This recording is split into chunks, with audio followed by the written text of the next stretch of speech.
ఇప్పుడు మీరు digital media and Telugu television union కి ట్రెజరర్ గా మీరు ఎన్నికైనారు.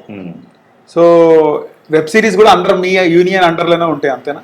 వెబ్ సిరీస్ కూడా ఈ రోజు డిజిటల్ మీడియా అన్న తర్వాత ఎక్కువ కూడా టీవీలో ప్రసారం కాబోయే అంశాలన్నింటి కూడా ఓటీటీ ప్లాట్ఫామ్స్ అని ఇవన్నీ తీసుకోవాలని ఒక ప్రాతిపదిక నడుస్తుంది.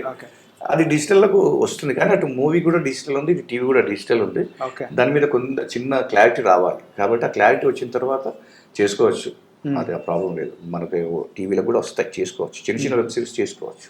ఒకప్పుడు ఆర్టిస్టులు వాళ్ళ డబ్బింగ్ వాళ్ళే చెప్పుకునేవారు, ఇప్పుడు చెప్పుకుంటారా అట్లా? వాళ్ళ డబ్బింగ్ చెప్పుకునే వాళ్ళు ఉన్నారా ఆర్టిస్టులు? అలాంటి ఆర్టిస్టులు అంటే మనకి ఎక్కడ కూడా వస్తారంటే డబ్బింగ్ ఆర్టిస్టులు అవసరము.